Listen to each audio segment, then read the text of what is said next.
Federal Labor has one immediate problem. Who should be its new leader after Saturday's defeat? Well, Anthony Albanese is the front runner, unchallenged so far, but he is of the party's left wing when Labor needs to move more to the right. So Labor's right wing, they're getting a bit worried. I mean, how can they get someone, and who, to run against Albanese? Well, Shadow Treasurer Chris Bowen, he put up his hand, but it took him about 24 hours to work out he had little support, not after his tax policies bombed in the campaign, and he pulled out. Then Jim Chalmers, Labor's finance spokesman, he said he might run, you know, the new generation, but he pulled out too, today. And that left Defence spokesman Richard Marles, but it seems that he'll now just run as Albanese's deputy. And, you know, here is the problem. Labor's new leadership rules. Labor members now get half the say, MPs the other half, in deciding who becomes Labor's leader. And those members tend to be of the left, of course, and Albanese has them in his pocket. Joining me is the panel, former Labor Minister Graham Richardson, now a Sky News host, and Tina McQueen, a federal Liberal Vice President. Graham, Albo is going to be the next Labor leader, it seems to me. Is there anyone on the right who can stop him? No one. And I don't think anyone on the right really wants to. I think Albo's earned his spot. I think he's our best chance. And so as far as I'm concerned, this is one time you just put the factual stuff aside and you say, who's the best man for the job? And it's him. But Tina, look, you know, putting aside the fact that as a Liberal you would like none of them, which of those names that I rattled through is the one that would worry you most in a fight with Scott Morrison? Is it Albanese?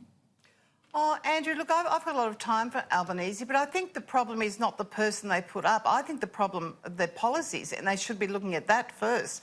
I mean, a personality or a high-profile candidate isn't going to beat the Prime Minister. They have to adjust their policies that clearly were not accepted in any electorate.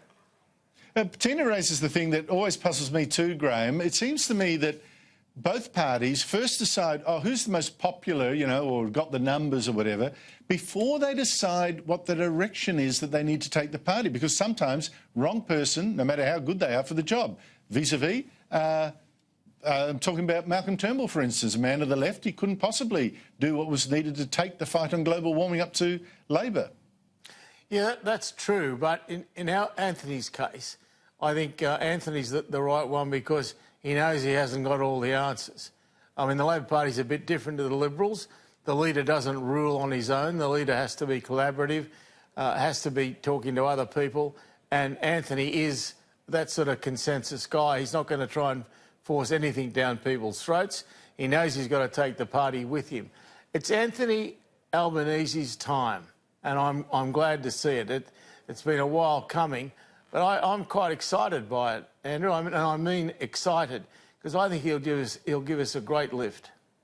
Gee, to hear that from an old warrior and faction heavy of the right, there you go. Well, that's a tribute and a half. But I think, Andrew, the problem, the Prime Minister is so authentic, so genuine.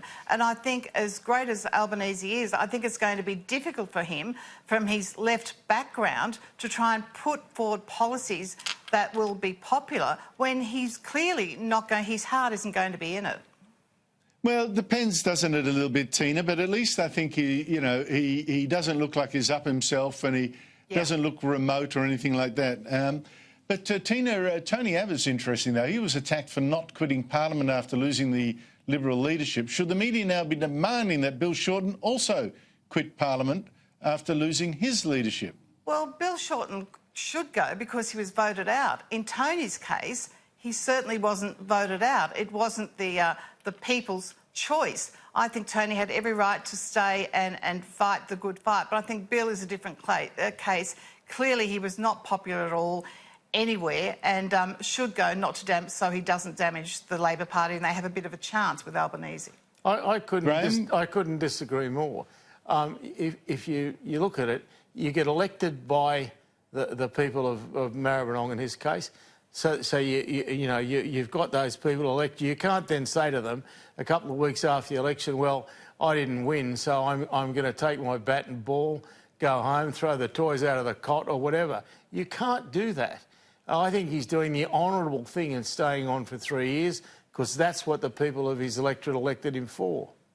But Graham, Yes, I think he was already trying to, you know, have influence on the outcome of the new leader. Don't you think he's going to be a little disruptive? No, he had no influence. He tried to intervene on behalf of Chris Bowen. Chris Bowen lasted 5 minutes before he worked out he didn't have any support, and it went to Albanese. So, no, I don't think he's going to be disruptive. I don't think he has the capacity. That is the point, though, Graham. That is the point, that even though he didn't succeed, and I think his clout is much diminished, he did try, and there was some blowback by the Albanese forces about his intervention, also with trying to get anyone else to run. And he killed 2 prime ministers. Yeah, well. He had a lot of help in that respect. He didn't do it personally.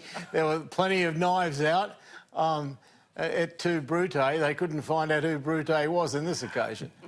I think that's probably right. I think he was about the last in a long queue.